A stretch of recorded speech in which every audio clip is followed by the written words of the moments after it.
Each and every one of it. Because as we say, the bracha of Sheva bracha is the first bracha we say, Shahakar Buddha L'chvoidai. Every single thing in the world was created for Kvod Hashem. And that goes on side. Other people, not even Goyim, were created, are also created for Kvod Hashem. All creatures, anything that was created in the world is created the Kvod Hashem. As we say, Shahakar Buddha L'chvoidai. And therefore, it's important, especially on such a day that is, quote unquote, a Yom Tiv for the Goyim, a special day by the Goyim. It's important for us to realize that we can learn out something from Avodas Hashem, from anything that there is in the Bria. As known, many stories that the Baal Shem HaKudosh learned out certain lessons from Goyim, and one of them will say over a beautiful story. There was once a time that the Baal Shem Tov with his Talmidim were in a certain village, and there was a river there in that village. And the Baal Shem Tov started looking. There was some Goyim there that were doing something on the ice. It was so cold, as in Unity Yom now, this weather that we're in the middle of was freezing. And the lake froze up, the river that was there. And there was a guy that was making a shasi ba'erev in the ice. And the Baal Shem HaKudosh was looking and staring at it. And there was a big chiddush for the Talmidim of the Baal Shem HaKudosh. How could that be? He's looking at somebody make a cross. What's pshat? Talmidim couldn't understand it until they asked the Baal Shem Tov. The Baal Shem Tov said, I learned a gewaldige lesson from these goyim. What could be more tuhar? What could be more holy than water? A person is tamei, he goes into a mikveh, he becomes tar. A person wants to go from a goy to a yid, he's terrible in a mikveh, he becomes a yid. However, if water is frozen, if it's cold, you could even make a cross on it. That's what the Baal Shem Tov learned, a lesson for Avodas Hashem. The warmkeit that a Yid needs, the geschmack, the bread in Avodas Hashem, that's so important. Even though something could be so gewaltig, but if it's done with a kalkeit, if it's done without cheshik and chiyas, then it could even be made a shesi b'erev on that. And that is time for us to know how to go about all our 630 mitzvahs with a bread, with a warmkeit. It should not be the opposite of that, as the Baal Shem Tov story. We have a gewaltige schus. It's not an easy time to travel. That one of the Chesed Dayinim of California, Rabbi Nachum Sauer, was matriach himself to come. He mentioned the last time was 10 years ago, and Baruch Hashem, it looks like he enjoyed the oilam that came 10 years ago. Maybe it's the same oilam, some of the same oilam, I'm sure. And he came back again to give us this special shiur. And this day that it's not easy to come, we appreciate the tircha, and again we want to thank the Simcha Davis Legal Holiday Program for sponsoring this special program, for opportunity for those to use the day in the best way possible.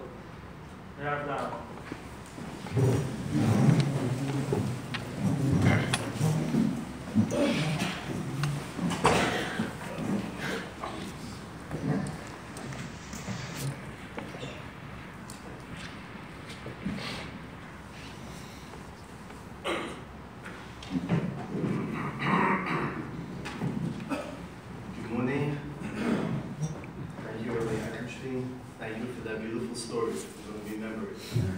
I want to begin by thanking Rabbi Nachum for bringing me out from sunny 75 degrees in California. I think it's -4. Sunny, but -4. I was afraid it would snow or rain, but -4, one of the coldest days I understand so far this winter.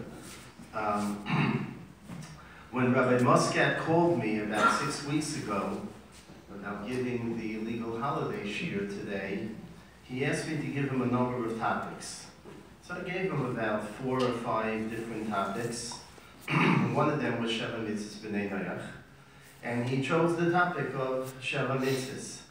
In a way, I was happy, because it's not a topic that is so well known, that is so discussed, even though we just really had it in Daf Yomi not long ago in Sanhedrin, in Perek Abba Mitzvos. There are many ramifications for Yidden in terms of knowing the Sheva Mitzvos Bnei Noach. And over the years, I've made the acquaintance of a number of Frum Bnei Noach. Frum Bnei Noach in California who keep Sheva Mitzvos and who asked me Shailas Lahalocha, and some of them I'll share with you. I guess it's, as Rabbi Nachum Sauer mentioned, that's somewhat appropriate to speak about this topic today, a day which is the new year for most of the Goyim in the world. And Sheva Mitzvos are the mitzvahs for all the nations in the world, except of course for Klal Yisrael, that we have 613 mitzvahs. We have Taryag mitzvahs, which do include the Sheva Mitzvos Bnei Noach. So I would just ask the Yolim if they would hold questions, and there might be many questions, hold questions to the end and possibly write them down. Sheva Mitzvos Bnei Noach are the foundation of humanity, foundation of society, universal. All men, all mankind are descended from Noach, and all men are created b'tzelem Elokim, but to maintain that tzelem Elokim, they have to fulfill the mission in terms of keeping Sheva Mitzvos Bnei Noach. They are the basic code of morality, the basic code of ruchnius for Bnei Noach in the world. Maral points out that these mitzvahs are so fundamental to mankind that Adam HaRishon was commanded the Sheva Mitzvahs only a few hours after he was created. On that first day of creation of Adam HaRishon, Gemara lists in Sanhedrin what happened each hour of the day. And shortly after Adam was created, Hashem gave him the Sheva Mitzvahs. Gemara learns it out from the Pasuk in Bereshit. Vayitzav Hashem Elokim es Adam Lemor, and Gemara learns out the Sheva Mitzvahs Bnei Noach from that Pasuk, because the Sheva Mitzvahs are part of the essence of creation. Although there are many areas of Torah which are off limits to Bnei Noach, they're not allowed to learn most areas of Torah, because it's Torah Tzivah Moshe, Morosha Kihilas Yaakov, as we'll talk about later. It's a Morosha, it's a legacy. Torah is a legacy for Klal Yisrael, not for the nations of the world. But a Ben Noach is allowed to learn all areas which are relevant to Sheva Mitzvos Bnei Noach. In fact, he's advised to do so. Advised to learn about the Sheva Mitzvos Bnei Noach, because lack of knowledge is no excuse when it comes to Sheva Mitzvos.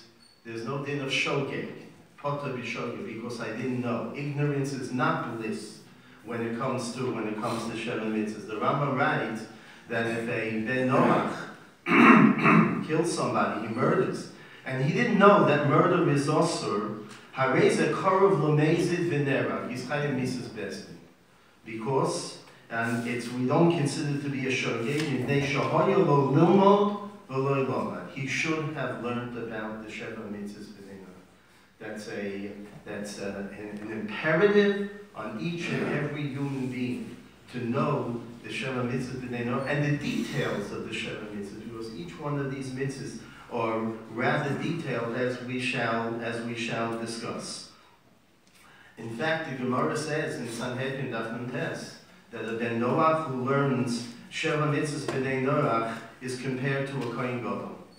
It can be compared. A Ben Noach she'osach b'Torah, but if he's learning Sheva Mitzvos, he's compared to a Kohen Gadol, and we need 613 mitzvahs to perfect ourselves.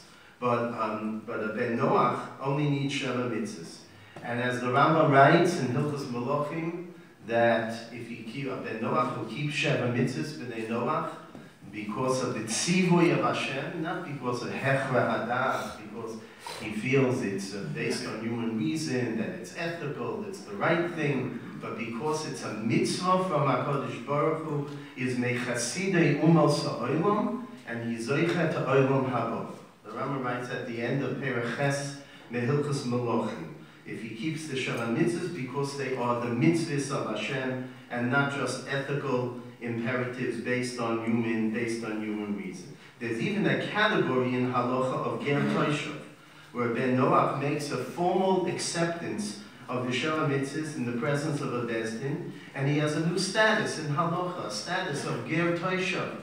And there are different halachas for a ger toishav. There's a mitzvah lahach yoso, a mitzvah min Torah, to save his life. A ger toishav is allowed to live in Eretz Yisrael. Now, there is no din ger toishav bizman hazeh, because there's only noyeg bizman shayovel noyeg, and we don't have yovel today.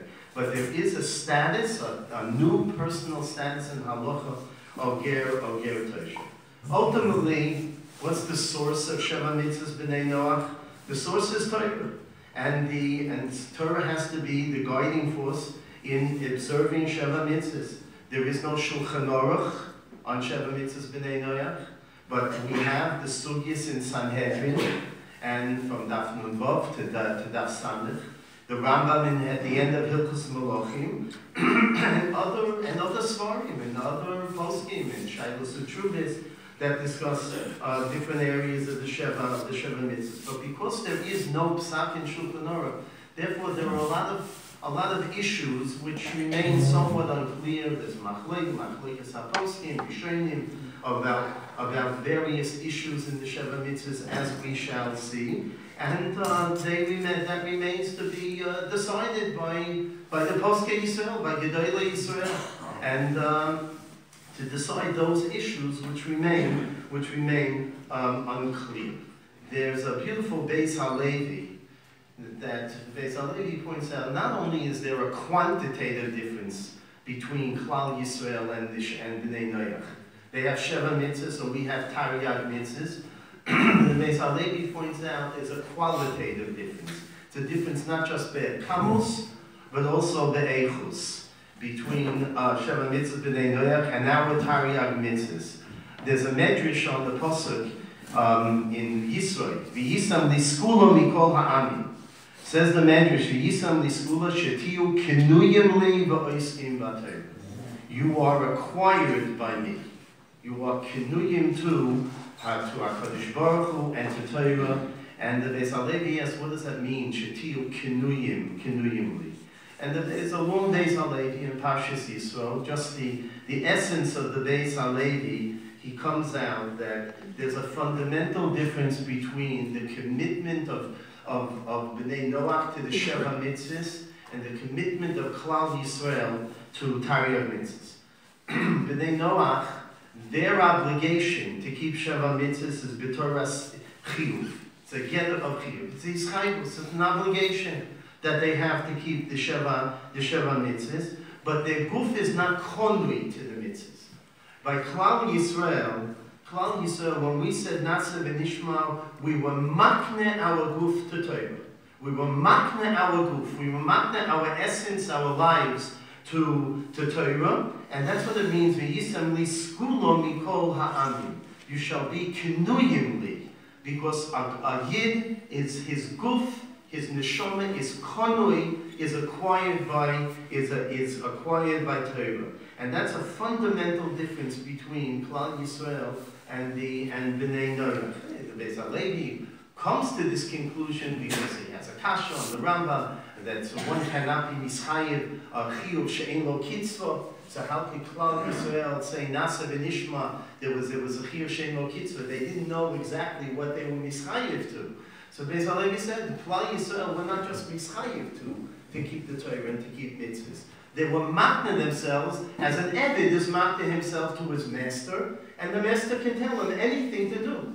And there's no limit on what the master can tell him, because he's konui to the master. And so too, Klal Yisrael are konui to the Torah. And the Rambam writes that there is there is the Rambam Paskins, there is no shiur of Kiddush Hashem by Ben Noach. Whereas by Yisrael, there's a shiur of Kiddush Hashem. Because our guf is konui to Torah, is konui to mitzvahs. Whereas the Ben Noach is not konui to the Sheva mitzvahs Bnei Noach. He doesn't have to give up his life if he's faced with a situation of either worship avodah zarah or you'll be killed. He's not mitzvah with the mitzvah Kiddush Hashem. Whereas we are, because our guf, our neshama, is konui to Torah, is konui to the mitzvahs of Torah. So there's not just a quantitative difference, but also a qualitative difference between Klal Yisrael and our Tayyar mitzvahs and Bnei Noach in their Sheva mitzvahs. In the brief time allotted, I want to try to give an overview of the Sheva mitzvahs, defining each one of the Sheva mitzvahs, and raising some important issues about them and the ramifications of the Sheva mitzvahs for Klal Yisrael, the ramifications for us. Let's divide the mitzvahs of Bnei Noach into three different categories. First category is the Sheva mitzvahs that were given to Adam Arishon and to Noach. That 6 mitzvahs were given to Adam. The 7th mitzvah, Evim Menachai, was given to Noach, because Adam Arishon was not allowed to eat basar until after the mabel. Basar was also, meat was also. And therefore, Evim Menachai could not have been given to Adam until after the mabel. So Noach was the one who finally received all Sheva mitzvahs Bnei Noach. And that's one of the reasons why they're called Sheva mitzvahs Bnei Noach, because the Sheva mitzvahs were only given to Noach, only 6 mitzvahs were given to Adam Arishon. Furthermore, all mankind is descended from Noach. So Bnei Noach is all, it refers to all of mankind. And because these are so fundamental to society, to the existence of society and humanity, right? The din is that as horizon zoi misasan, the chayiv misa on all of the Sheva mitzvahs, misas bezdin on all of the Sheva mitzvahs. There's a second category of mitzvahs of Bnei Noach which are not included in the Sheva mitzvahs. For instance, interbreeding the various species of animals, grafting different species of trees. Here, they're not included in Sheva mitzvahs. There's no shiur misas bezdin, but it's also. And there will be a noinish b'dei shamayim. And then there's a third category. The Gemara in Chulin Daf Tzadi Beis says shloishim mitzvahs kiblu aleim b'nei Noach. There are 30 mitzvahs that were given to Bnei Noach, and we don't know exactly what those 30 mitzvahs are. Ach lo kimum, but they didn't keep them. They didn't observe them except for 3, and we'll talk about what those three were. So what are the Sheva mitzvahs Bnei Noach? Avodah zarah, idol worship, birkas Hashem, blasphemy, cursing Hashem's name, shvichas damim, murder, gilui arayis, illicit relations with certain women, gezel, stealing, evim menachai, a limb from a live animal, and dinim, and the mitzvah of dinim, setting up a legal system, a court system, and judging with that in the courts. So in the Sheva mitzvahs Bnei Noach are included the Gimel Averis Chamuris, the 3 cardinal sins, Avodah zarah, gilui arayis, and shvichas damim, that we have as the Gimel Averis Chamuris, on which we're mechuyev to be moser nefesh, and to give up our lives. So these are included in the Sheva mitzvahs. But as I mentioned, the maskana of the Gemara, according to most Rishonim, is Ben Noach does not have a mitzvah of Kiddush Hashem. That's the role, that's the mission of Klal Yisrael. Ben Noach doesn't have a mitzvah of Kiddush Hashem, of giving up his life rather than violating the Sheva mitzvahs. So these are the 7 general categories of Sheva mitzvahs, and I'd like to discuss each one of them individually. We're bringing out some details and the ramifications for Klal Yisrael. Avodah zarah, not worshipping idols. Rabbi Moshe Feinstein points out in the Tshuva, it's not only an isser of worshipping idols, but A Bnei has a mitzvah to believe in HaKadosh Baruch Hu, a mitzvah of emunah, in the Borei Olam, that HaKadosh Baruch Hu, the existence of HaKadosh Baruch Hu, HaKadosh Baruch Hu is the Borei Olam. A Bnei cannot be an atheist. He has to believe in HaKadosh Baruch Hu. And we'll see a ramification shortly in terms of that for Bnei Noach. So what is the din if a Ben Noach believes in HaKadosh Baruch Hu, but he also believes in other gods? That's called shituf. He believes that God has partners. There's not just one God, but God has partners, and shituf, as the Christians believe in the Trinity. They believe that there are three parts to their God, to their Godhead, right? The Father, the Son, the Holy Ghost. And they believe in HaKadosh Baruch Hu, but HaKadosh Baruch Hu is not one. HaKadosh Baruch Hu is three. Is that considered to be Avodah Zarah for a Bnei? For a Yisrael, it's certainly Avodah Zarah. We have the mitzvah Shema Yisrael, Hashem Elokeinu, Hashem Echad, right? That Hashem is one. And to the exclusion of any other forces, Hashem is one. It's a unique oneness, a perfect oneness of HaKadosh Baruch Hu, that Hashem Echad. And therefore, if a Jew believes in a Trinity, or a Jew believes in Christianity, he's an Oved Avodah Zarah. Oved Avodah Zarah.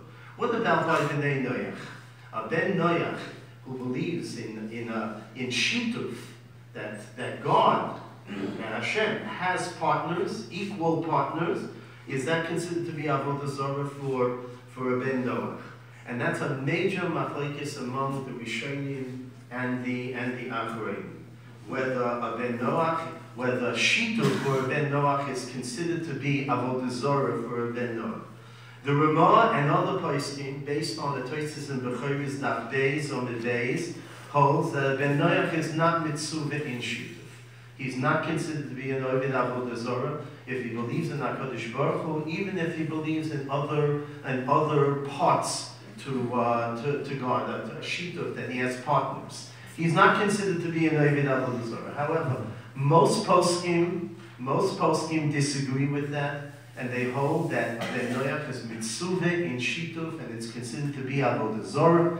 The Yehuda has a tshuva, the Pri Megadim, Rabbi Yaakov Emdin, the Minchas Almaza, that shituf is Avodah Zarah for Bnei Noach, and they say that when Chesed says in Bechoros and in other places, also in Sanhedrin, that Ben Noach is not mitzvah on shituf, he doesn't mean that a Ben Noach is not mitzvah in his belief on shituf. He has to believe in Hashem, but it's referring to a shvuah, taking a shvuah, for a Ben Yisrael to take a shvuah in the name of HaKadosh Baruch Hu, and adding something else into that shvuah to be meshate shem shamayim v'dova acher neshvuah. That's an issur. That's an issur for us. That's not an issur for a Ben Noach, but his emunah has to be in one God, in Hashem. And if he believes in shituf, that's considered to be Avodah Zarah. And it's very clear from the Rambam.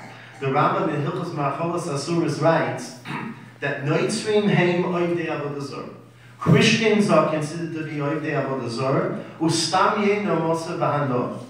And therefore their wine is also b'hanoah because they are Ovdei Avodah Zarah. Ma she'en kein Yishme'elim einam Ovdei Avodah Zarah. Yishme'eli, a Muslim, is not a Ovdei Avodah Zarah. He believes in one God. He's monotheistic. And because they believe in Achdus Hashem, and their Dayin is only also b'shtia v'mutavano. You can't drink their wine of a Muslim, but it's not also bano, because it's also b'shtia because of the Gzeira of Chasnus, because it might lead to intermarriage. That only answers b'shtia.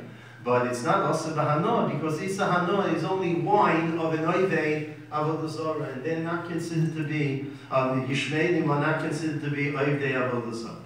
So it comes out, according to the Rambam and most poskim, that Notzrim, that Christians are considered to be Avodah Zarah, it's Avodah Zarah for Bnei Noach. And there are two major nafkaminis, lahalacha for us, for Klal Yisrael, by virtue of Natsrus, Christianity being Avodah Zarah for Bnei Noach. One we mentioned already, Stam Yeno, the yayin, is it also bahanoah or only also bishtir? If they are of the avodah zarah, as the Rambam says, it's also bahanoah. You can't even have benefit from it. If they're not of the avodah zarah, it's only also bishtir, as the wine of Yishmaelim is only also bishtir. And secondly, a very big nafka meaning is in terms of the poskim, right? In terms of the issur of going into a church, into the sanctuary of a church. If they are of the avodah zarah, it's considered, a church is considered to be a Beis avodah zarah. They're worshiping avodah zarah in the church, and it's also to go into a Beis avodah zarah. And the reason why it's also to walk into a Beis avodah zarah, a house of avodah zarah, even though the house itself, the building itself, is not worshipped as avodah zarah. They're doing their service to avodah zarah inside the building. But Rabbi Moshe and other poskim write that it's also to go in is also because it's tashmishe avodah zarah. Tashmishe avodah zarah is also bahanoah. So there's also a pasuk harchek me'alecha drachecha. You should be distanced from the Beis minus, from the house of avodah zarah, a house of minus. There's also hanoah from the tsuris of the inside the church. Hanoah, there's an issa hanoah from noi avodah zarah, ornaments for the avodah zarah, and there's also an issa d'Rabbanan of chesed.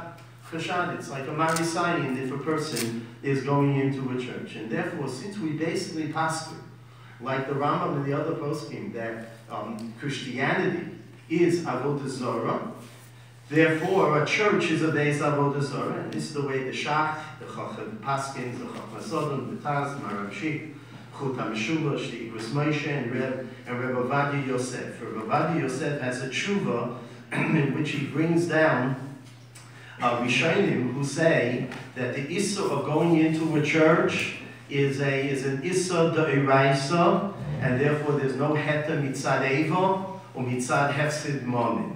It's an issur d'oraisa because it's mishamshei avodah zarah, or because of the pasuk harchek mi'oleha d'rachecha zu beis minus. And since it's an issur d'oraisa, it's also to go into the church, even to attend a funeral if somebody's employer is not Jewish and they lost a relative and they're making a funeral. They're having the funeral service in the church. It's also for a Jew to go into the church to attend that funeral service, even though there might be some ego, there might be a potential hefsid moment, but it's also because it's an issa d'oraisa.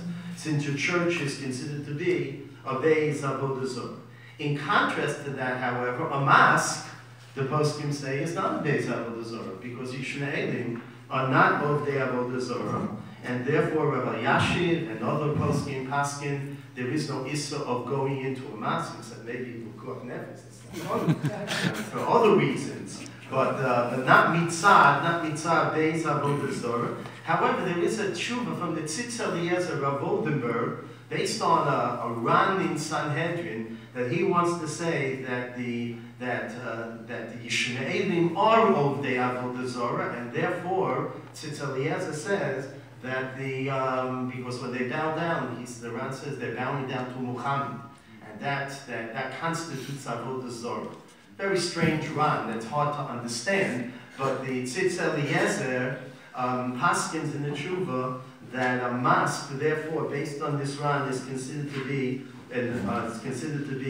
a Beis avodah zarah. Of course, the Rabbi Ovadia Yosef brings down the Sefer Chasidim that he tells a story in the Sefer Chasidim about a non-Jew who was chayiv money to a Jew. Whenever the Jew would come to be tobeya, to ask him for the money, he would run into the church. He knew he was safe there.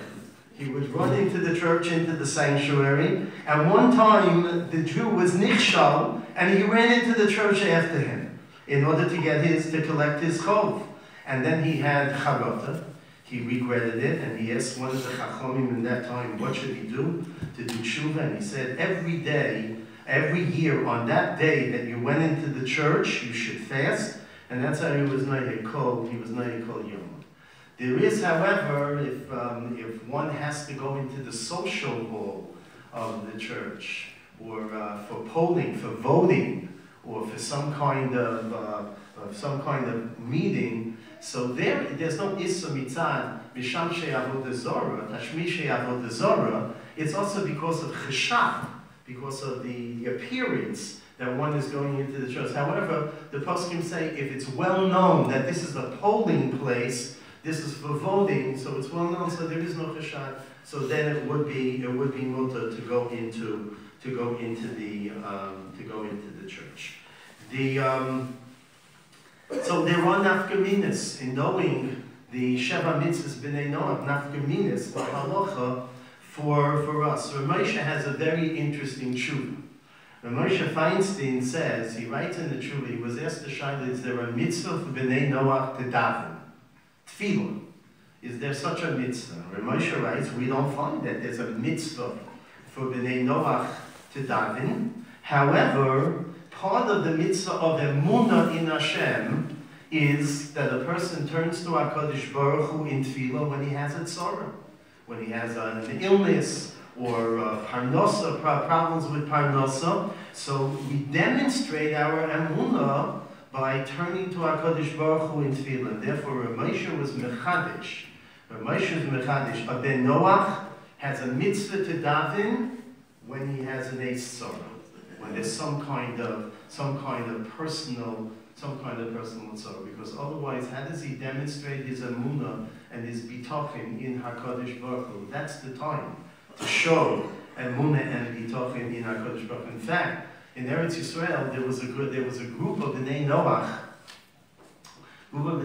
that went to the chief rabbin and they asked them, the Rabbanos or Roshis, to compose a siddur for them. And there is a siddur, I don't have it. I have an early copy of the siddur when it was they first started it. But a siddur, what parts of davening are they allowed to say, and what tefillas can they say? And by now there must be some kind of siddur that the art scroll hasn't published yet. But there must be some kind of siddur. They'll get it eventually. They have a lot of other stories to publish for us first. The Ben Noach is allowed to go into a church. He has no issue of entering a church, even though it is a Beis Avodah Zorah, as long as he's not worshiping Avodah Zorah. But the Rambam writes 3 extra isurim that we don't find in the Gemara, in the sugyas of Sheva Mitzvos Bnei Noach. But he writes 3 extra isurim which are sort of abizrayu, corollaries to Avodah Zorah. But there's no shiur mitzvahs bezdin. The Rambam writes, lo l'hoki matzeva, not to set up a single stone as a matzeva to bring korbanos on the matzeva. Lo lita ashera, not to plant an ashera tree. Ashera tree is a tree which is planted for the purpose of Avodah Zorah. And the third one, not to make tzuras shemesh v'yoreach v'kochovim and tzuras odom l'noy. Not to make images of the sun, the moon, and the stars, or images, statues of men, statues of a human being, even though it's not for idol worship, even though it's only for noi, it's only for ornamentation, for beauty. The Rambam writes that's just like it's an issur on us, right? Lo sasoniti Elohei Chesed Elohei Zol Lo sason lechem at the end of Parshas Yisro. The Rambam writes this is an issur for Bnei Noach as well. So that's as far as Avodah Zorah. Questions? That's as far as Avodah Zorah. The second of the Sheva Mitzvos is Birkas Hashem, blasphemy. Blaspheming Hashem's name, cursing the name of Hashem. There's a long Mishnah Lamelech in Hilchos Melachim, where the Mishnah Lamelech has a sofek whether the nissa of Shvua Sheker, Daf Yomi is only Shvuas now. There's an issa of Shvua Sheker by Bnei Noach, and he tries to bring a Yerushalmi that seems to say that there is an issa of taking a false oath, even for Bnei Noach. Many years ago, I was asked a shaila by my acquaintance, the Frum Ben Noach. He had the following shaila. He used to go to shul on Shabbos. And he would daven in the back of a shul. He went to a conservative shul. He wanted to try to be mekarev the Jews to keep Torah and to keep Shabbos. And he would daven in the back, and he wore a yarmulke, and yes, he used to do this every Shabbos. And he wore a yarmulke, and he davened, he knew Hebrew, he used to learn Ramban on Chumash in Hebrew. He learned Hebrew, and he was learning. He used to ask shiurs, what am I allowed to learn? But certain things that he was allowed to learn, he would learn in the original Lashon HaKodesh. And one Shabbos, the Gabbai came over to him and asked him, they offered to give him an aliyah. And he turned it down. Even though he probably could have said the brachas better than anyone else there in the synagogue. And he turned it down. And then after Shabbos, he called me and he asked me, was I right in turning it down? Because I thought that maybe it would be a bracha levatollah. Because how can I say Asher bracha bonu mikol ha'amim? And therefore I would be transgressing bracha levatollah. But is there an issa of bracha levatollah for a ben Noach? Is there such an issa? Maybe it comes under birkas Hashem, because we know bracha levatollah. The Rambam says we learn l'sisa shem Hashem l'lokecha lashov. Right? That's the nisa deraisa of bracha levatollah. And I told him I don't know. It's an excellent question. Excellent question. Recently, I got a hold of the sefer, told us Noach. Someone wrote a magnificent sefer, around bracha, the old bracha on Sheva Mitzvos Bnei Noach, and he brings down there that Rabbi Yerucham Fishel Perlo in the Sefer Mitzvos for Rav Sadu Goin has a suffix about this. He declares whether there's a nisa bracha levatollah for a ben Noach. But that's what happened. So these are shilas. Some of the shilas that remain don't have a clear cut psak. Third mitzvah, Sheva mitzvah, is a shvichas domim. The issur of committing murder, the Torah says in Parshas Noach, "Shefer dam ha'adam ba'adam, doma yishofech." Right? If a person sheds blood, he commits murder. Doma yishofech, he's chayiv misa. Chayiv misa is bezdin. And the Gemara learns out that shefer dam ha'adam ba'adam elu ha'ubrin.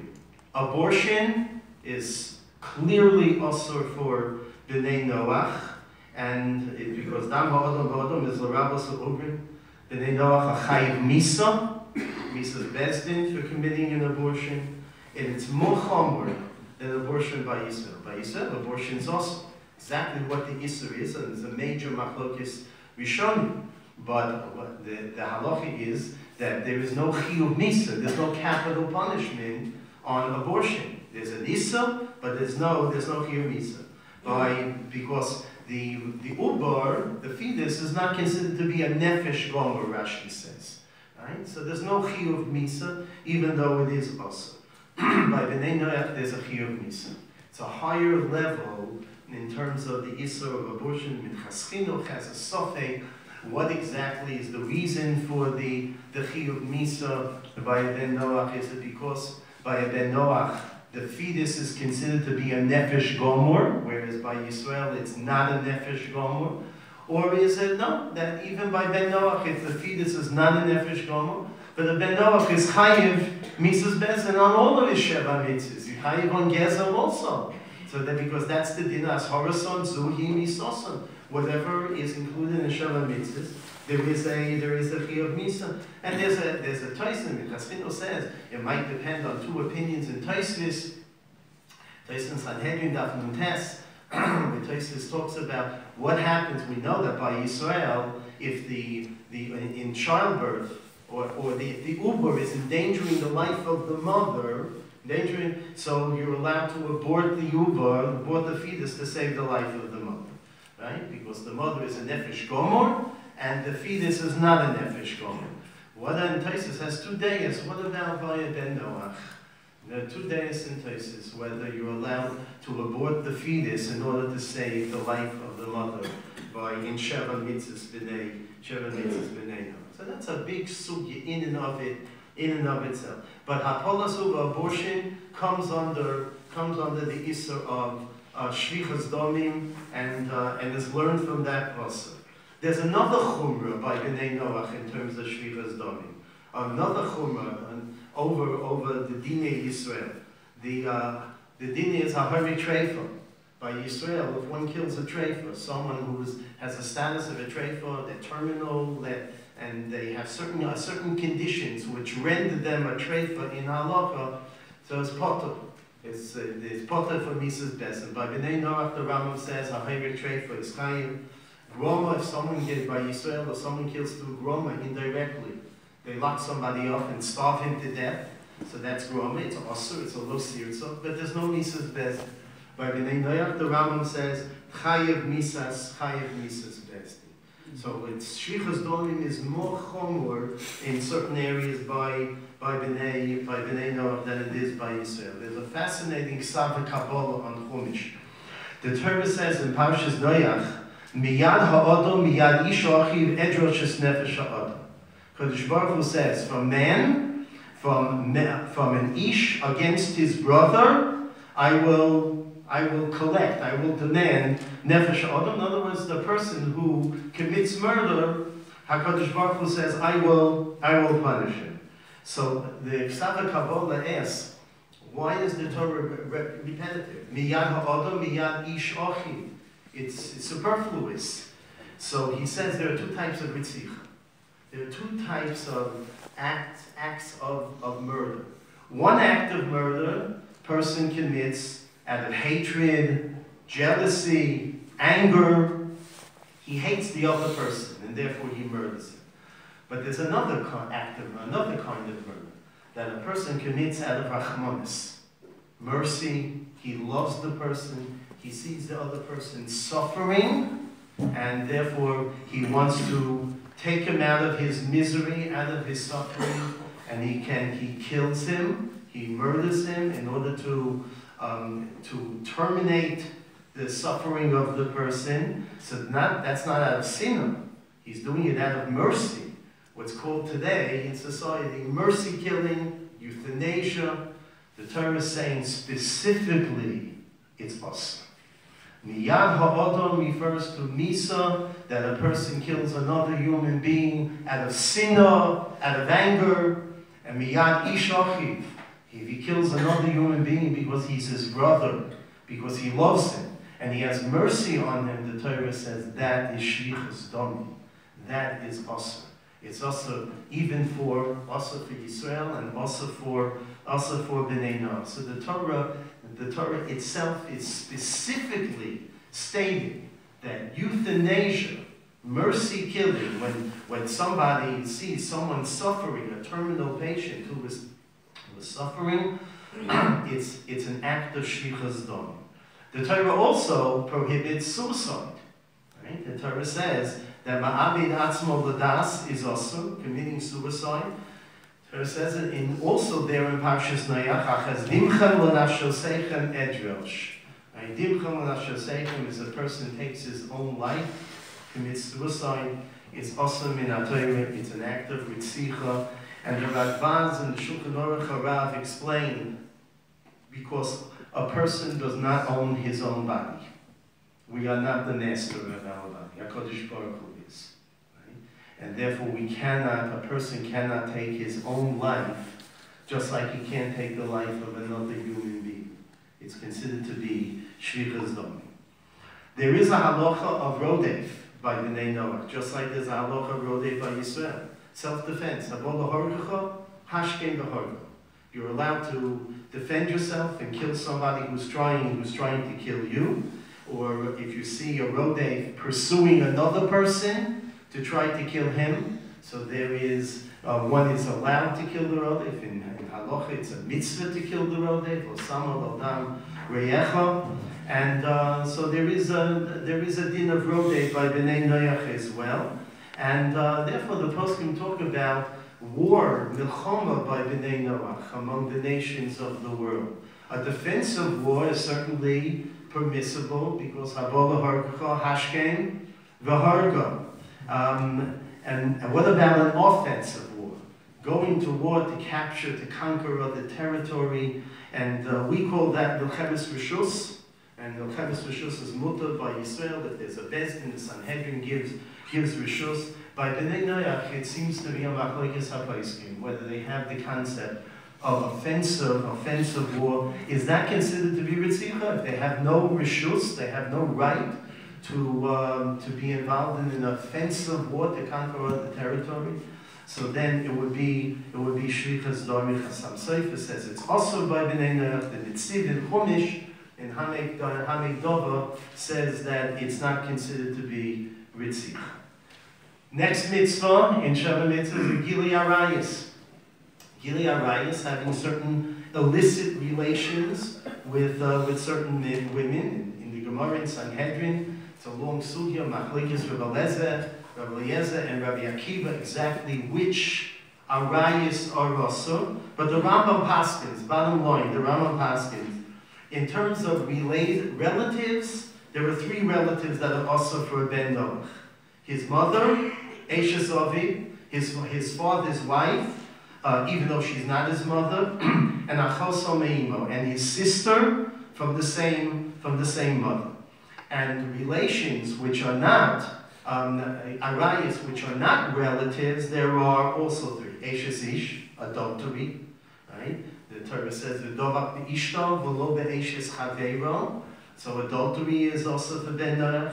Mishkav zochar, homosexuality, and Mishkav behema, bestiality. These three are, they're altogether 6 arayas by Bnei Noach are asur, and all of them are chayev misas bezdin. Going back to the Gemara in Chul in Daf Tzadik Beis, where the Gemara said that shloshim mitzvos kiblu aleim Bnei Noach. So we don't know exactly what they are. Encyclopedia Talmudis brings down some suggested lists of the 30, how to count those 30 mitzvahs. But the Gemara said, Ein mekayim ela shlosha. They only keep 3. What 3 did they keep? Lo kosu ksuva lazachorim. They didn't write a ksuva when for a zochar, when for mishkav zochar. In other words, in ancient society, even though homosexuality was rampant, but they didn't have a formal homosexual marriage. It was not recognized legally, and that's it's a scary thing, because in the United States it is recognized. The Supreme Court recognizes it. But in the ancient world, even though they had it, but it was not formally recognized, and that's one of the 3 mitzvahs the Gemara says that the Bnei Noach kept, that they didn't have recognize the formal homosexual marriage. Secondly, ein shotlim bosar meis, they didn't sell human flesh, in other words, they weren't cannibals. And thirdly, mechabdim es haTorah, they gave kavod to a sefer Torah. They would stand up for a sefer Torah. These were the 3 mitzvahs that the Bnei Noach actually kept, according to the Gemara in Chulin. And the Gemara, the Medrash Rabbin Bereishis says, Dor hamabul lo nimorcha min ha'olam ad shekosvu gimusiyos. The Dor hamabul was destroyed because they wrote a ksuva. Gimusiyos is a ksuva for zochar and for behema. In other words, they had a formal marriage for zocharim, right, homosexuals, and even with animals. The adultery, Eshes Ish, is also by Bnei Noach. How did they get married? We have Kiddushin. We have Kiddushin and Chuppah. The Gemara says they don't have Kiddushin. There's no concept of Kiddushin and Chuppah by Bnei Noach. They only have Ba'ulas Ba. When the husband and the wife are intimate, when they have relations for the purpose of marriage, that's what makes her an Eshes Ish. And did they have Gerushin? Did they have divorce under the Sheva Mitzvos Bnei Noach? The Rambam says yes. They have divorce. They don't need a getter. They don't need any kind of document. The Rambam says each one can just leave. If the husband decides to leave, or the wife decides to leave, so that constitutes divorce in terms of Bnei Noach. And there's a very interesting suffix in the Achronim that the Chesed, the Sefer Birkas Avram by Aaron Erlinger from Kol Torah, that he also has this suffix, whether we know that by Arayas there's a din of kiru of lo sikru legalas ervon negia, right? Negia of Arayas, chibuk v'nishul, physical contact with Arayas is also min Torah according to the Rambam. That's how we ask him. What about, because it's a fence, it's a siyog the Torah makes, not to lead to gilui, actual gilui arayis. What about by Bnei Noach? They have a suffix. Is that considered to be an abizraihu arayis, a branch, a corollary of gilui arayis? So when you listen to the news today and you read the news, and every single day we hear what goes on in the world, in our society today, with the harassment that goes on, right? And you realize, you appreciate the importance of the isurim of the isur of negiah, the isur of chibur v'nishul with arayis, of physical contact between a man and a woman, as a siyog to prevent coming to those situations. And they have a suffix whether this is mitzvah on Bnei Noach. The next mitzvah is gezel. All forms of gezel, all forms of stealing, whether it be stealing money or be stealing kidnapping, of course, is included in that. Gemara says even kodesh chasochim. If you have a worker and you don't pay the worker, that's considered to be a form of gezel by Bnei Noach, right? And if a bishas malacha, someone who's working, and they have no right to take things from the office or to take things from the things that they're working with, that's also gezel. Overcharging also comes under gezel. There are many isurim, many scenarios that are included in the category of gezel. And it's also chom by Bnei Noach, it's more chom than by Yisrael. Besides the fact that Ben Noach is chayiv misa on gezel, Gemara says even on pachas mishava pruta. If he steals even less than a shava pruta, that is an issa, that's gezel, he's chayiv, because la b'nei mechila ninhu, Bnei Noach are not b'nei mechila. They're not going to be moichal even on that small amount. In fact, the Medrash says that the Dor HaMabul, the Gzeira, the Dor HaMabul was finalized over gezel, but Timoli Ha'aretz Chamos. The Medrash says they used to steal pachas mishava pruta. They went out of their way to steal dafka less than a shava pruta. I once heard from Rabbi Nachum Sauer Zatzal, who was the Abbesdin of the Machom HaRoy in Muncie. Tremendous Talmud Chacham, tremendous loss for our Dor. So I once heard him when he was in Los Angeles. He once said that, there are many shilos about Dina de Malchus Dina. What is included in Dina de Malchus Dina for Yisrael? What are the parameters of Dina de Malchus Dina? He says, for Bnei Noach, Dina de Malchus Dina for sure applies. For sure it applies by Bnei Noach. And therefore, if they don't pay taxes based on the Dina de Malchus Dina, that's an issa of gezel. They are stealing, and so a Jewish accountant has to know that when he has non-Jewish clients, and in terms of their taxes. Is there a mitzvah of hashoves hagezela by Ben Noach, by Yisrael? The Eish is like zela. Asher Goza. What about by Ben Noach? So Machlokes Rashi and Tosfos in Eruvin. The Chelkas Yoav has a very interesting chiddush. The din is on gezel, chayav misa, like the other Sheva mitzvahs Bnei Noach. But what happens if the society decides they don't want to give misa on gezel? They want to they'll put the gazlan, they'll put the ganav in prison. They'll punish him in other ways, but not give him capital punishment. So the Chelkas Yoav comes up with the chiddush that they have the right to give him a different punishment rather than Mrs. Bezin, because in a certain sense it's like the society is being moichel, not on the aveira, not on the transgression, but being moichel on the punishment for that transgression. It's a chiddush of the Chelkas Yoav, but that's what he says. The Sefer Chinuch says that Ben Noach is mitzvah also on lo sachmon and lo sisava, because those are also corollaries, they're branches of the issa of gezel, because they can lead to gezel. Next mitzvah is eva minachai, or bosa minachai, a limb from a living animal, that was given to Noach after the Mabul, when Boso became Mutter. And Eiver Min HaChai, it's also more chomer by Bnei Noach, besides the Chi of Misa on Eiver Min HaChai. But there's a, it applies to a behemoth Tameya, to non-kosher animals, whereas by us it only applies by the kosher animals, Machlokes Rambam and Ravid, whether it applies to birds, to Ophis. The Rambam says it does not apply to Ophis.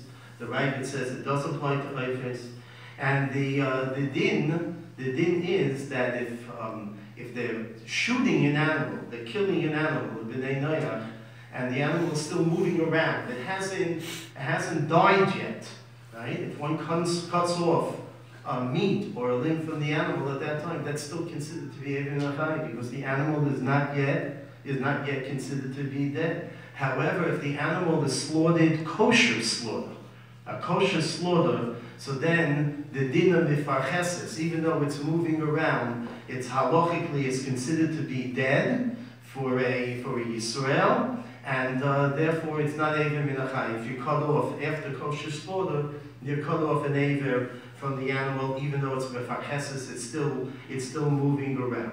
And most Rishonim paskin that it would not be Eiver Min HaChai by a Ben Noach either. The Rambam holds it would be Eiver Min HaChai.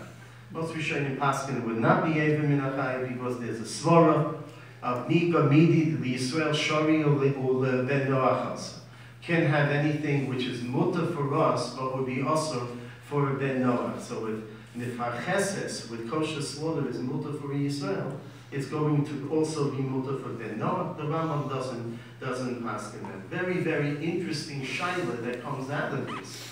Chassam Sofer has a tshuva whether a Ben Noach is allowed to eat eggs. Why are we allowed to eat eggs? Eggs come from a living, right? From a living animal. They come from a living bird, and they should have an issa of Yotze Min HaChai, of Eiver Min HaChai. So it's a Gzeres HaKosu for us that we're allowed to eat eggs. We learn it from Shiluach HaKam, that you're allowed to eat eggs. So the Chassam Sofer says that it could be that according to the Rambam, eggs would be also for a Ben Noach. It would be considered to be Eiver Min HaChai. And the fact that it's mutter for us doesn't make it mutter for them, because the Rambam doesn't hold from that story of Mi Gomidi, the Yisrael Shari, or the Ben Noach also. And the Chassam Sofer wants to say that according to the Rambam, according to other Rishonim who hold Mi Gomidi, eggs would be mutter unless they're eggs from a treifa, from a bird which is a treifa. But the Stei Chemed has a long arichos in which he argues on the Chassam Sofer, and he brings many achronim who hold, and he proves that eggs are mutter for a Ben Noach as well. But according to Chassam Sofer, a Jew would not be allowed to sell eggs to a Ben Noach, because it would be a lifnei iver of sitei mitchel, according to the Chassam Sofer. The last of the Sheva mitzvahs is the mitzvah of Dayin. Dayin means setting up a court system and judging based on that court system. There's, however, a major machlokes between the Rambam and the Ramban how to define the mitzvah of Dayin. The Rambam says the mitzvah of Dayin is to establish courts for Bnei Noach and to judge on the other 6 mitzvahs, to teach the people, about the Sheva mitzvahs Bnei Noach. And according to the Rambam explains what was the justification of Shimon Velevi destroying the city of Shem. Shem himself, we understand, he kidnapped Dinah, he raped Dinah. But why the whole city? So the Rambam explains, because they were all chayiv misa, based on Dinah. Because they did not judge Shem for kidnapping and raping Dinah, and therefore all of them were chayiv misa, because if Bnei Noach do not keep the mitzvah of Dinah, they're chayiv misa, since it's one of the Sheva mitzvahs Bnei Noach. The Ramban in Chumash, a long Ramban in Vayishlach, argues, and he says there is no chiyuv misa for not judging, for the fact that they didn't judge Shem. Or they wouldn't judge on any one of the Sheva mitzvahs, they would not be chayiv misa, because the Ramban learns there are 2 parts to the mitzvah of Dayin.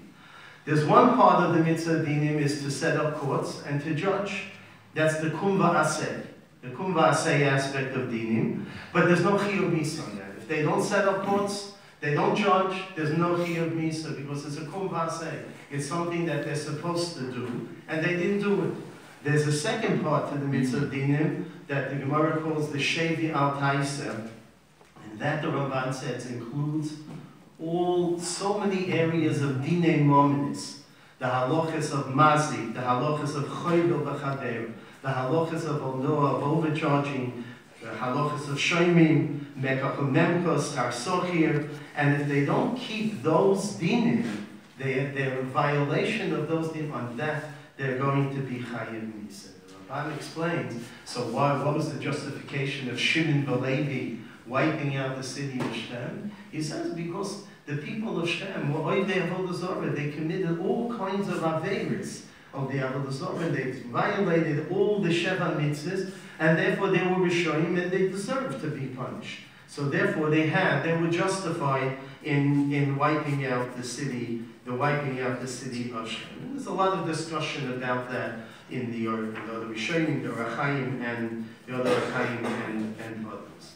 Very interesting shaila in dinim is what legal system the Bnei Noach have to use in judging their dinim. What is the legal system in judging, let's say, dinim omnis, monetary matters? Do they have to follow Torah law? They have to follow our dinim and apply it to Bnei Noach? Or can they set up their own justice system? Whatever they feel is correct, it is right, and is ethical based on their sense of justice, but doesn't have to follow Torah law. And this is a major machlokes among the poskim as well. The Ramah in the Tshuva and the Chasam Sofer say they have to follow mishpatei Torah, the laws of the Torah. The very famous Tshuva of the Ramah, where the Ramah paskined about, and there was a certain goy who was over on hasogas gevul, unfair competition with the Maram Padva, who had printed a Rambam, and he went ahead and he undercut the price. He printed it to undercut the price, and this was unfair competition. This was hasogas, a violation of hasogas gevul, but it was only a violation in dinei Torah, not under secular law. So the Ramah paskin that he's in violation of hasogas gevul because Bnei Noach have to follow mishpatei Torah. And the Netziv disagrees, and he says they set up their own legal system based on what they consider to be as yosher, what's right, what's ethical, what's moral, but in their own sense of justice, rather than following the details of halach. So those are basically the Sheva mitzvahs Bnei Noach. There are a number of other isurim. We're getting towards the end. There are a number of other isurim, as I mentioned, that are not included in Sheva mitzvahs Bnei Noach, and the einish would not be mitzvahs besdin, but bidei shamayim. For instance, in the Rambam paskins this. For instance, kilayim, interbreeding two species of animals. Also, grafting trees, grafting two species of trees. Right? So machlokes in the Gemara about this, and the Rambam paskins that it's going to be also for Bnei Noach, but they're not chayiv misa. And there is a third isa, which is brought down in the poskim, which is very, very relevant for us. Tremendous ramifications for us. We have an isa of sirus, of castrating or neutering a person or an animal, dogs or cats. Issa d'oraisa for a Jew to do it. Right? What about by Bnei Noach? Is the Ben Noach, is he also in sirus, in castrating or neutering? So the Rosh and the Rashba hold that it's mutter, but the Smag and the Hargos Ashri paskin is also. It's a machlokes in the Gemara, whether it applies to Bnei Noach. It's a machlokes Rishonim, how to paskin, whether it's going to be also for Bnei Noach, and therefore the Beis Shmuel in Even HaEzer paskins that, let's say a person has a cat, a Jew has a cat, and he wants to neuter the cat, so he goes to a non-Jewish veterinarian, is that going to be mutter or is that also? Says the Beis Shmuel, it's going to be also. You cannot ask, a Jew cannot ask a non-Jewish veterinarian to neuter his cat or his dog. Mimanashah, either reason. If it's asur on us and not for Bnei Noach, it's going to be an issa of Amir Liyakum. Amir Liyakum is not only by Shabbos, Amir Liyakum is by other isurim as well. And if we say, like the Havas Ashri and the Sma, that an Akum, that a Ben Noach is also in Sirus himself, so we're in violation of Lifnei Iver, Lo Sitei Midsho. We're placing a stumbling block by asking the veterinarian to neuter the cat. So either way, it's going to be also. So I once had a story with another Ben Noach in California, where he called me up and he said, my wife is pregnant, and we have a lot of cats around the house. So our obstetrician told her that it's dangerous if you're pregnant and there are cats, they carry a lot of diseases, that you could contract those diseases and it could affect the fetus, could affect the pregnancy. So he told me to go and neuter the cats, because then the cats won't be able to carry those diseases. So he calls me up and he asks me, am I allowed to go to another Ben Noach veterinarian? I'm not going to neuter myself, but to go to a Ben Noach veterinarian to neuter the cats. So I told him it's a very good shayla. I have to look into it. I didn't have the answer on the spot. About 10 minutes later, a Chatzkel Roth, the Kolsberger Dayin, happened to come to my house. He was in Los Angeles and he came to my house, and he came in, and I started thinking, what am I going to ask him? Well, I have to ask him a shayla. So I just had a shayla, Mina Shamayim. I just got this shayla that I didn't know the answer to. So I asked him the shayla, is it mutter for Ben Noach to ask another Ben Noach, to neuter his cats? Because on the tzad that it's asur, sirus is also by Bnei Noach. The veterinarian is not allowed to do it. So it's a mutter for one Ben Noach to ask another Ben Noach. So he thought for a few minutes and he said, yeah, it's mutter. Why? Because he's not mitzvah lifnei iver. We have a lifnei iver lo sitei michshel. A Ben Noach is not mitzvah lifnei iver towards another Ben Noach. So right after he left, I called him back. This Ben Noach's name was Itri. And I called him back and I told him I just got a plot from one of the poskim in America, and I told him the sign. The many stories like this. Are they mitzvah in tzedakah, in giving tzedakah?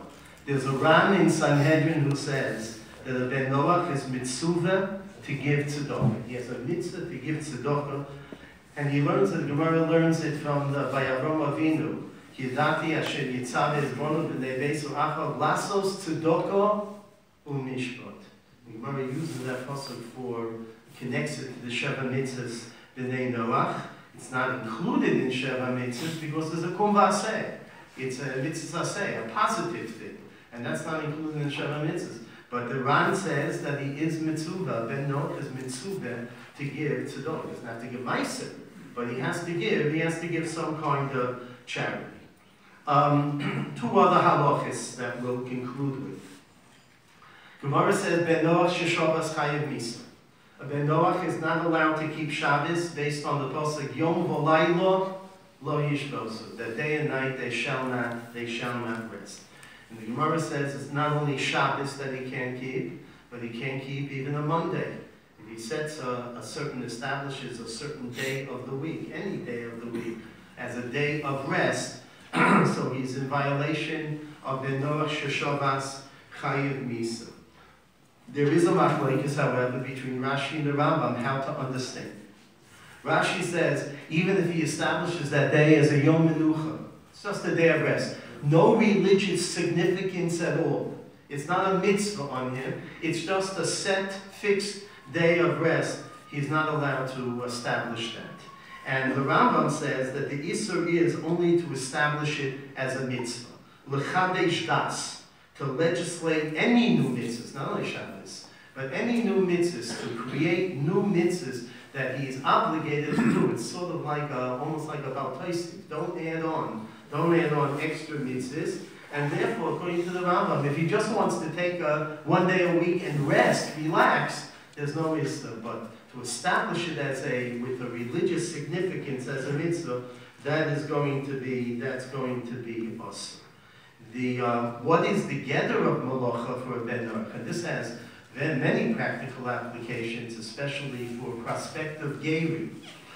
What is the malacha that a ben Noach has to do that he's not called ben Noach sheshavas chayev misa? So most achronim, Daflo and many achronim say one of the lamites malachis. He has to do one of them, even just turning on a light, and then he's not a ben Noach sheshavas chayev misa. The Bnei Rabbi Nachum Sauer says that it has to be a malacha kaveda. Definition of malacha for this halacha is not lamites malachas. Heavy work. If he carries heavy bundles, even though it's not one of the lamites malachas, but he carries heavy bundles, he does labor, so it's not a ben Noach sheshavas, not a ben Noach sheshavas chayev misa. It's a very big nafkamina, prospect of ger. Prospect of ger. He's starting to become a ger, right? And he's starting to keep Shabbos, training himself to keep Shabbos. But he has to do one malacha on Shabbos because he's still a ben Noach. So what does he have to do? Is it just sufficient for him to turn on a light, and that's then he's no longer ben Noach sheshavas chayev misa? Or does he have to do some kind of heavy work, moving the furniture, carrying a heavy bundle? So that would be totally on this machlokes. There is a shiur also about the poskim talk about a ger shemol v'lo tova. He started the process of gerus. He did the milah, but he didn't do the tefillah yet. In that window of time, right? Is he allowed to keep Shabbos? Is he also to keep Shabbos? And that's a big tshuva in the Bnei and also Yerushalayim. There was a ma'aseh in the time of Shmuel Salant that they had this shiur, and there was a whole tumult in Yerushalayim. Once the ger has started the process, he did part of the gerus, he did the milah, even though he's not yet a ger until the tefillah, but he's entered partially into the bris of Torah. So is there an issa of ben Noach sheshavas chayev misa? The last halacha we're going to talk about is the halacha of ben Noach she'osak b'Torah. This chayev misa learned from the pasuk Torah tziva lanu Moshe Marosha Kilas Yaakov. Gemara says lanu Marosha v'lo lahem. It's our legacy. It's not their legacy. And therefore, the Gemara says, one Mandora says, if a ben Noach learns Torah, it's like he's stealing from us. He's stealing our Marosha. He's over on Gezel, and it's included in the issue of Gezel by Bnei. Another Mandora says that it's like Naira Mayrosa.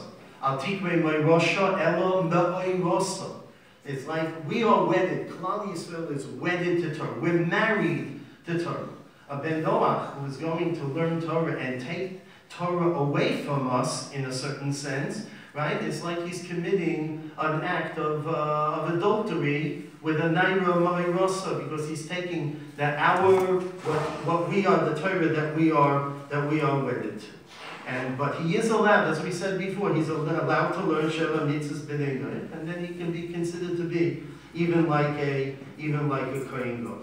A Yisrael who teaches Torah to a ben Noach is over on Lifnei Iver Lo Siten Michshol, and in addition is over on the pasuk Magi Devorav Liakov Chukov Mishpatov L'Yisrael Lo Osochem L'Chol Goyim Mishpatim Bal Yedo. That he's not, that's a pasuk, Ein Moisim Divrei Torah Li'Yakov. Gemara Chagiga Daf Yud Gimel. Right? So there are two isurim, Lifnei Iver, and also Lo Yosachem L'Chol Goy. Places over there is the kasha. Why do you need both? Why do you need the second pasuk, Lo Yosachem L'Chol Goy? It's sufficient that it's also because of Lifnei Iver, and there are many answers to that. Tosfos answers and others give an answer to that kasha. But what are the parameters of the issa of a ben Noach learning Torah? What Torah, besides Sheva Mitzvos, he's allowed to learn? Are there any other areas of Torah that he's allowed to learn and that we're allowed to teach him?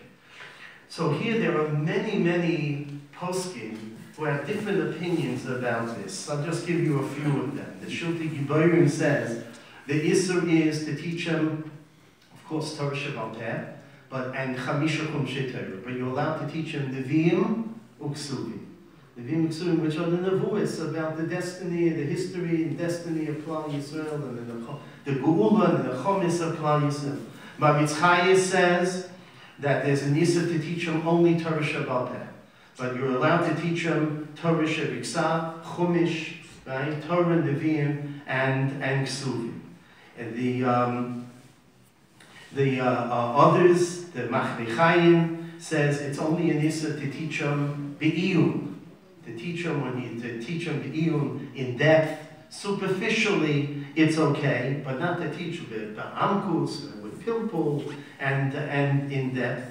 The Marsha also says something like that. It's also to give him, to transmit the Sodos and Sisrei Torah to him. And the Meiri, an interesting Meiri, the Meiri says that the Isser for a Ben Noach to learn Torah is because Bnei Adam, people will think that maybe he's Jewish and he has the knowledge of Torah and he could use that in a very, very negative way. We know during the Middle Ages they had debates. The Christians had debates with the Jews, and they had studied Torah and they had knowledge of Torah, and they used it lekante. They used it to debate and try to undermine our Torah, our emunah.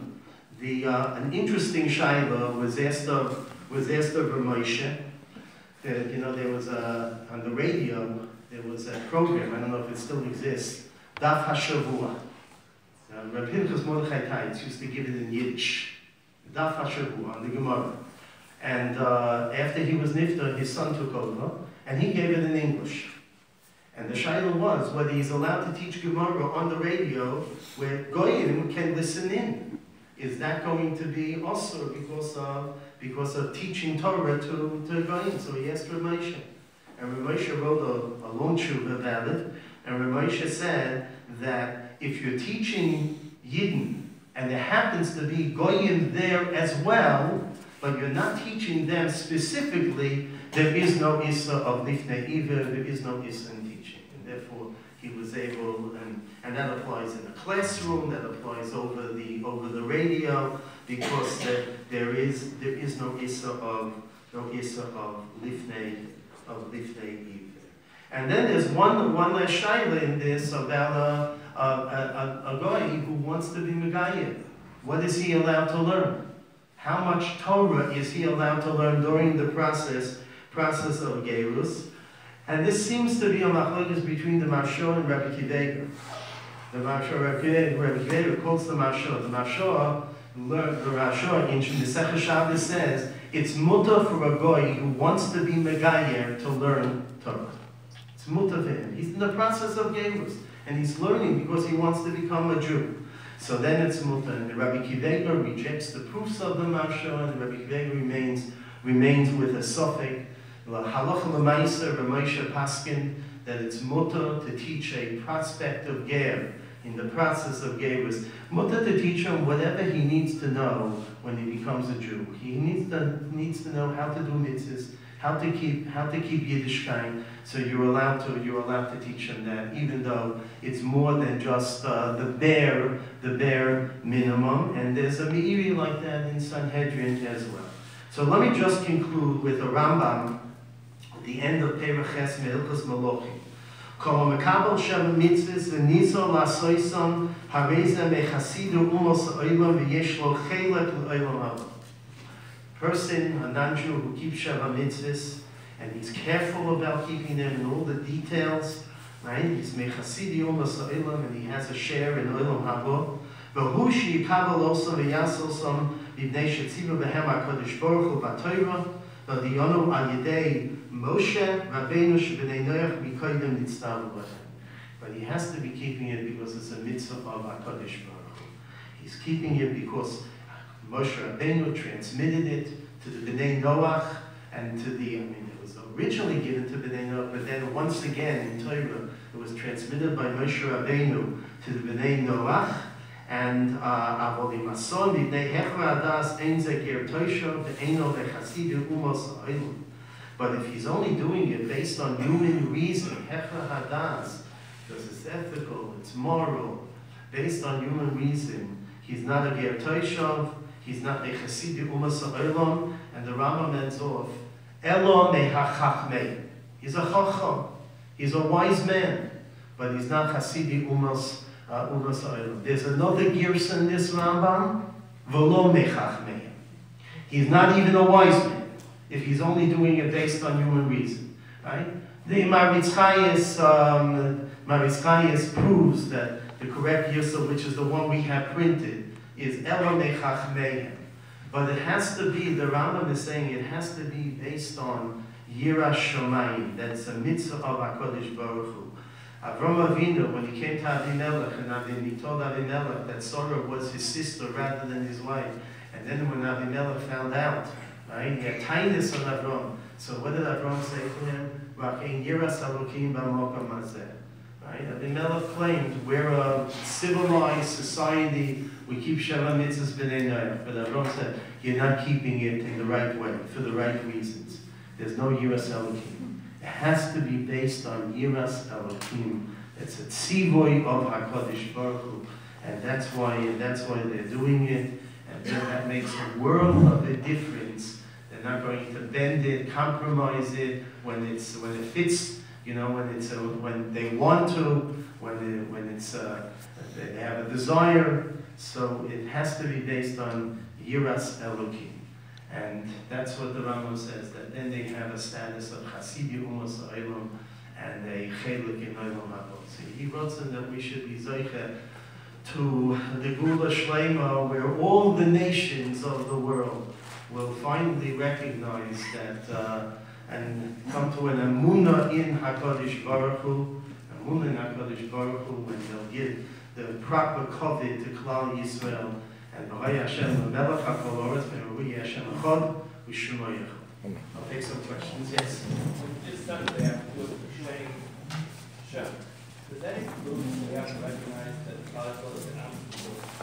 They have to understand part of the Torah. Is that the possibility of Chesed? That's a good question. Can you repeat the question? The question was if they're doing the mitzvahs l'shem Hashem, because it's the tzibur of Hashem, do they also have to recognize that Klal Yisrael is the Am Segula? The Am Segula, that the Am HaNivcha of HaKadosh Baruch Hu. I don't know. Keeping the mitzvahs it's certainly, if they are keeping the mitzvahs properly, and they have the right hashkaf on the mitzvahs, they should come to that. They should be coming to that. And they, there are special halachas in terms of the Ben Noach and Israel.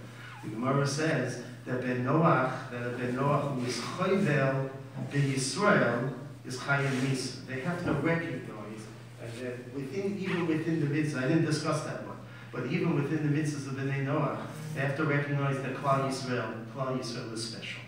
So they, whether they have to know all about Am HaNivcha and Am Segula, that I don't know. But they have to recognize that Klal Yisrael is different than them, right? And that we see in this halacha of Ben Noach Hamake Yisrael is going to be Chai. What? So that's a very big shayla. Someone here wrote a sefer on the Mabit. Rabbi Roberts. He wrote a whole sefer on on Sheva on the Mabit, and there's a big shayla in the Rishonim whether Sheva is possible by Bnei Noach. Major machlokes. There's from Sefer Yonah we see that there is Sheva by Bnei Noach, right? Sefer Yonah. But there's a medrash in Parshas Hazinu that seems to say that there is no Sheva by Bnei Noach. The Mabit wants to make the distinction between Sheva Mehira and Sheva Me'ah. That Bnei Noach will have Sheva Mehira, but they don't have Sheva Me'ah. That's the higher madrega of Sheva. But if you look in his sefer, I'm sure he has a whole arichas on that. But there is a machlekes about Sheva by Bnei Noach. Yes. Going back to Shitu, I don't know if it's a two-part question or maybe just related. Going back to Shitu, there's there's, you know, there's a qualitative difference between the Father and the Holy Ghost and the Son, which is God shtupping himself into a body. I mean, does anybody discuss that difference, or is it really just they get away with it? I don't think they get into such details of, you know, in terms of the finer details of what they believe, what the Christians believe, because among the Christians themselves, there are so many different shitas among them how to view it. And they have their own machlokes. But the whole idea, the idea of shita, that Hashem has partners. And there is a tshuva for Rabbi Yaakov Emden. Rabbi Yaakov Emden says that if they believe that the three are totally equal, that's shita according, that's avodah zarah according to everybody. There's no machlokes about that. It's only if they believe that the Father is above the other two, that's where the machlokes of shita performs. That's a tshuva of Rabbi Yaakov Emden. But the other, or all the other poskim who talk about this don't make this fine distinction. Yes. So a further problem, like when you said, I didn't see inside, I only know by what you said, where the Rambam says that no stream.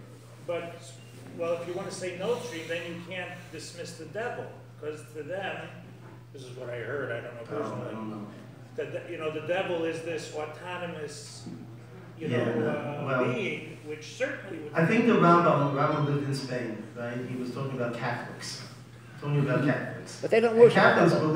believe in the Trinity. They don't worship the devil, but they recognize He's a god. He's a god. But they don't worship. That's not the one they there's worship. a power They're not outside talking of about, they're not even discussing the devil when they talk about shita. They're talking about this Trinity. No, The but Trinity is enough. No, but isn't that a problem to give a being autonomous power outside of God's realm? That also would be a problem, but that they didn't have to come on to that because the shita, the Trinity is sufficient to make it into avodah zarah. Yes. Do they have a mitzvah like Sayur Bra Shevetz Yitzara to procreate?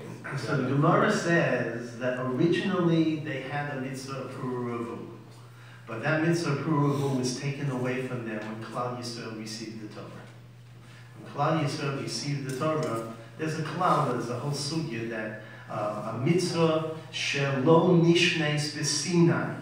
It was not repeated at Har Sinai to Klal Yisrael, but was given to Bnei Noach. That mitzvah now was taken away from them, and only Klal Yisrael has that mitzvah. So it's a sugya, I think it's on Daf Mentes on the Beis, that in Sanhedrin.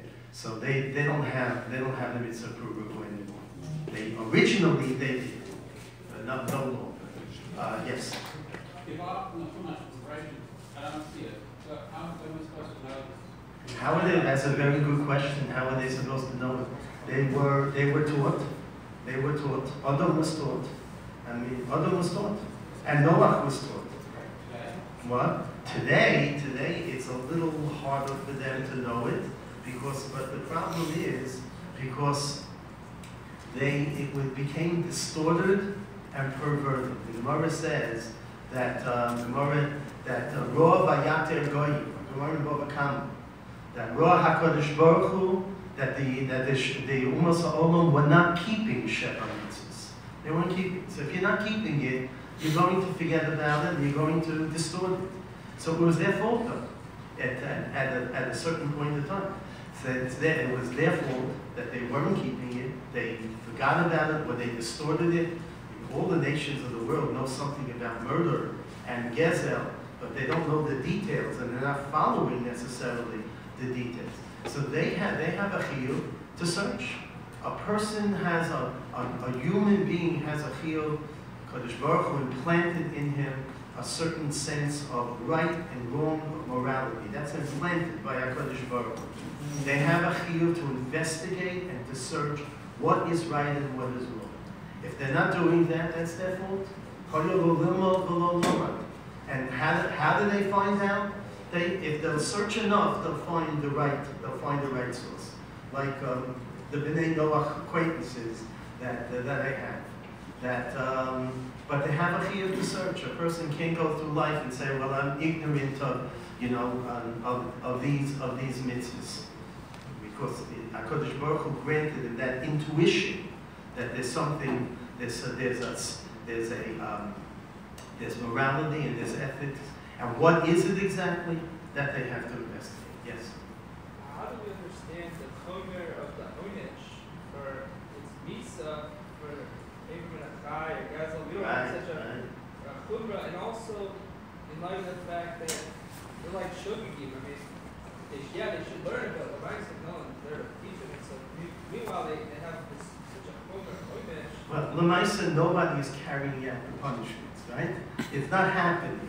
It's a shiur. If there would be a Torah world, a Torah society, right, and everyone would recognize that this is what the laws are, so then it would be very different. But when you would have that type of society, you wouldn't have the crimes that are being committed today. Just like the Gemara says in Makis, right? A bezdin that killed once in 7 years or once in 70 years was called a bezdin katlanis. That means they didn't have crimes committed. That chiyuv misa was much less, because it was a society. It was based on Yerushalayim, right? A society that was based on Torah. So there was a very different type of society. So so your first question, why is it more chamor? Because these are so fundamental. This is the existence of society, the existence of a society that is just, that is moral. So the Torah had to emphasize, HaKadosh Baruch Hu wanted to emphasize, these are so fundamental, so basic to mankind that there has to be a stronger deterrent. After all, Misa's Bezdin serves to a great degree as a deterrent. So in order to maintain the welfare of society, it shouldn't turn into a jungle, right? So the Torah gave a much more chomer punishment.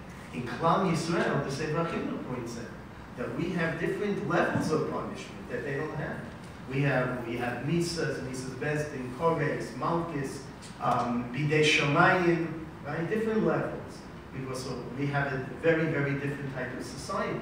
But these are so fundamental for the existence and survival of a society. There had to be much more chomer across the board, that they should realize how important this is. Let me just go to the other side. Yes.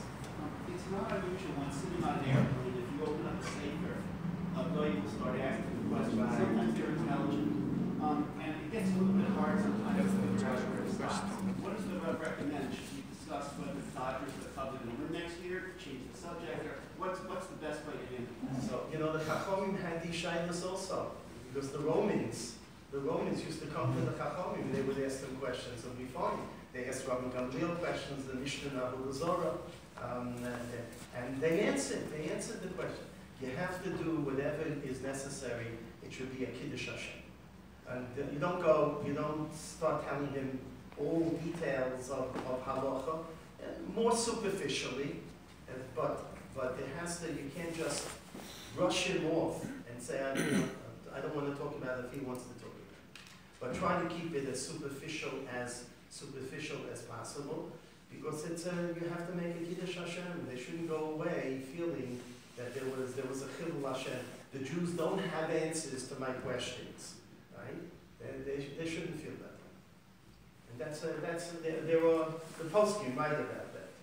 Yes. When promoting Sheva Mitzvah Noach will be a problem with Bnei Even, because if we promote Sheva Mitzvah Noach in continuation to the conversation on the plane, we tell them to believe in the Beis Shalom, and he interprets it into their religion and the God they believe in, which is shlita for them.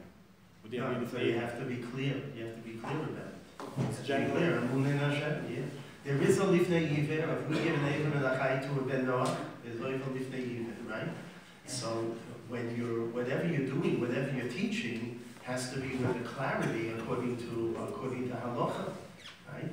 And so you can't just tell them you have to be religious. You have to be religious. You have to believe in one God, right? In one God, the monotheistic, and so that is. It's interesting. Do we have a shiur to teach them? Do we have a shiur to go out and teach them? Well, you all probably know the Lubavitcher Rebbe had a mitzvah years ago where he sent out his Chesidim to teach Sheva Mitzvah Bnei Noach. Oh, very, very general. But we don't find that there's a chiyuv of Talmud Torah on teaching Torah to Bnei Noach. Israel is chayav to teach Torah to another Jew. But there's no chiyuv to teach Goyim Torah.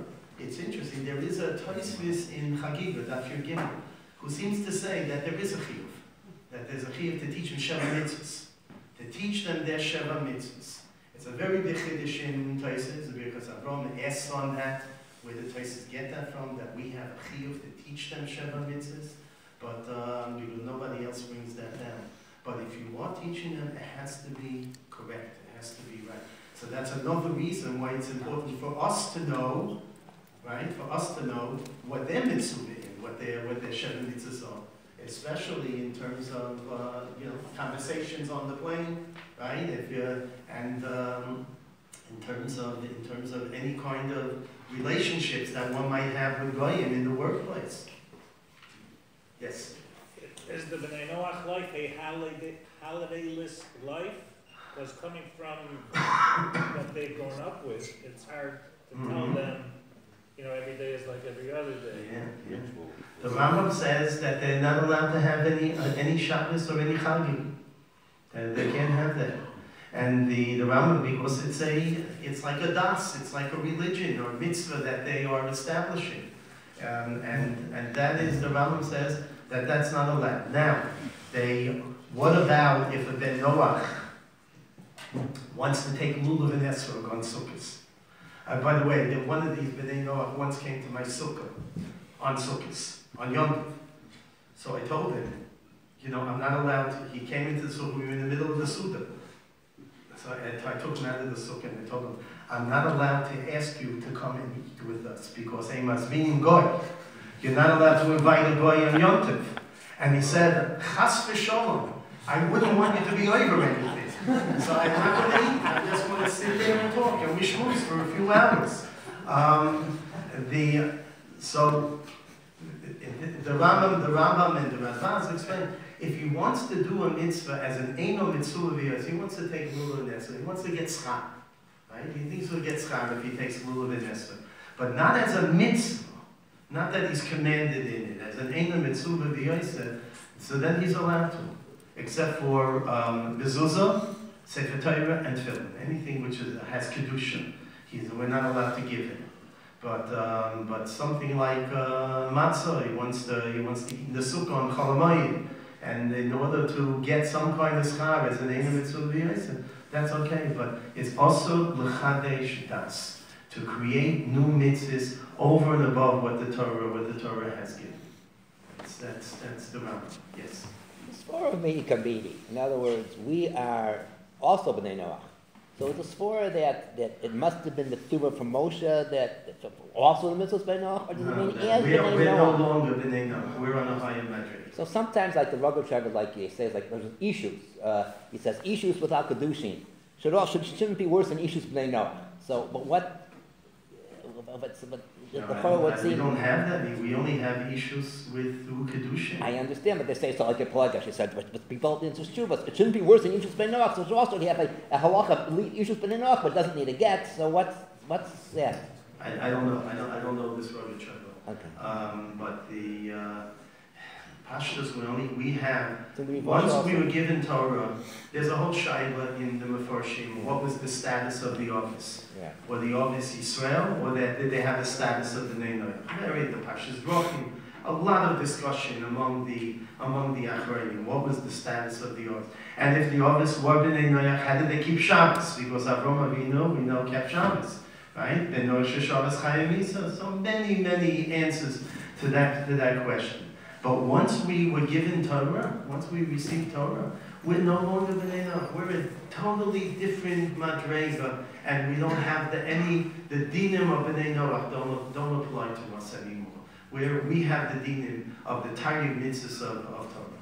So we're a different sort. We're a different category now, because Klal Yisrael has a kedusha that doesn't exist by Bnei Noach. Yes. Would it be possible for a Noach physician you said you can't, we could ordinarily not perform abortion.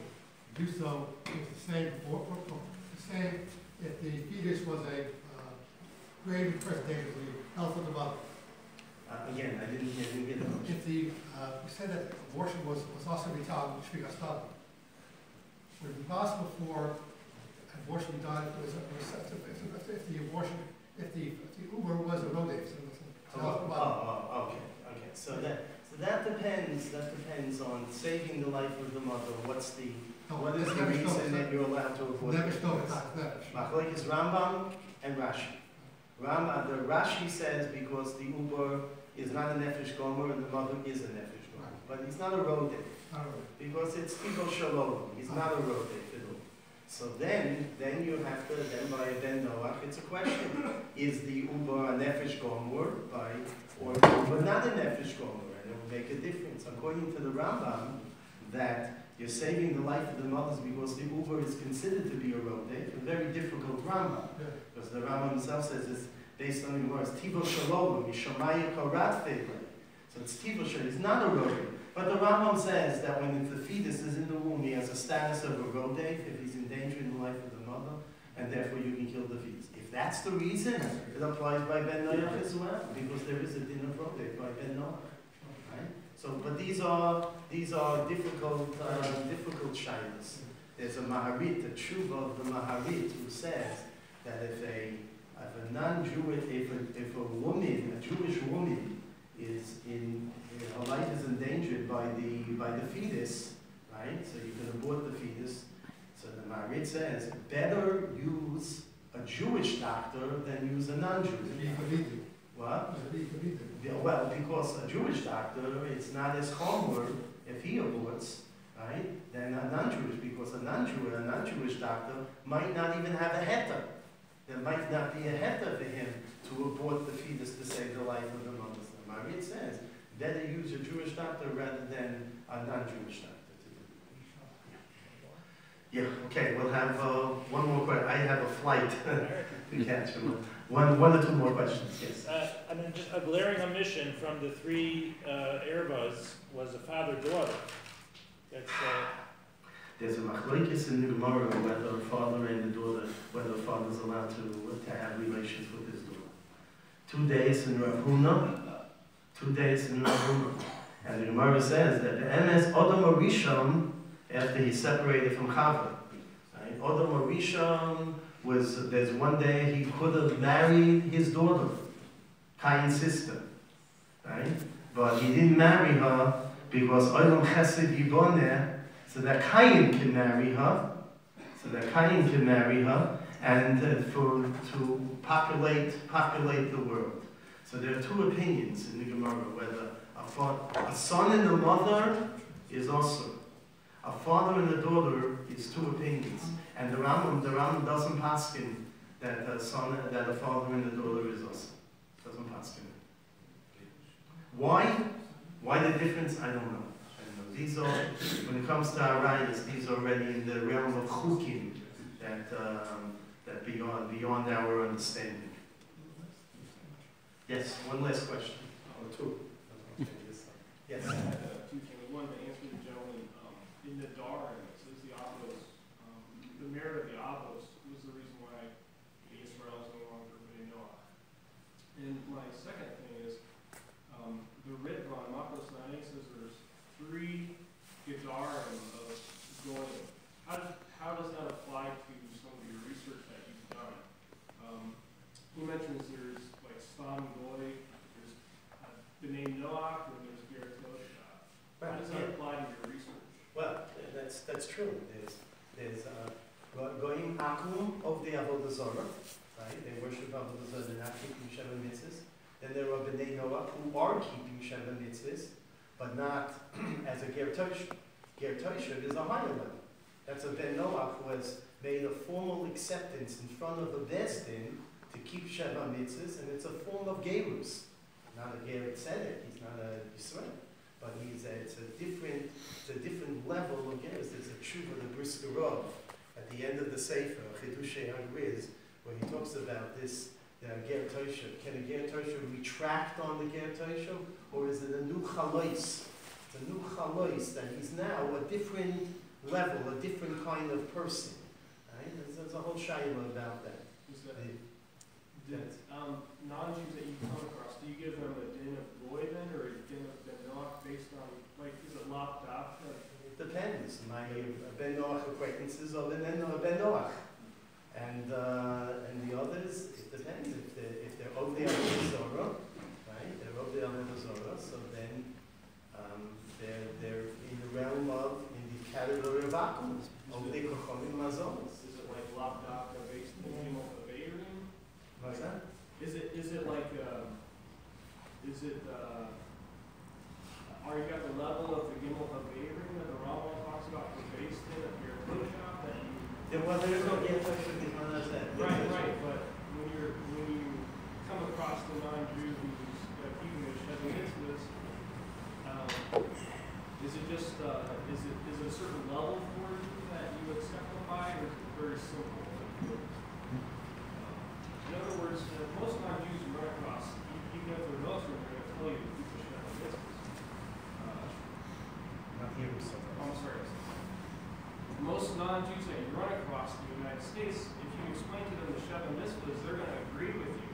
However, it might not actually be at the level of Ben Noach, according to Torah. So we have to. Well, then have to, if you run across one, tell them about the Sheva Mitzvahs and that they should learn. Give them a source. They should read the Rambam and look at Malachim. Learn about the Sheva Mitzvahs from there. Right? The English translation of the Rambam. And learn about the Sheva Mitzvahs. Yes? When it comes to suvas that we don't recognize, male or female, do we have any regard in terms of dealing with such people? Meaning that should we not acknowledge their relationships? Okay, can I say I'd love to meet your husband? Of course, you can't condone it. I mean, you can't condone it. You can't recognize it at all. It's absolutely against halacha. The Torah rules in the Torah. Female also? What? Female is noshim soros. That seems to be, it's much less common than men. And interesting that you bring it up. It seems to be an issa d'Rabbanan. Kamasei Eretz Mitzrayim, Kamasei Eretz Canaan lo sasu. And it's an issa d'Rabbanan. And I looked all around to try to find what about by Bnei Noach. The lesbian relationship also by then Bnei Noach. Mishkav Zocha, of course, is awesome. That the Gemara says it's awesome. What about female? Right? So I found one shulda that says we don't find that there's any issue by the name of lesbian relationship. There's no marker for that. Because it's not learned by male. It's learned v'dovak v'ishto v'dovak v'lo v'zocha. So the Gemara dashes that, but it doesn't. There's no mention of it.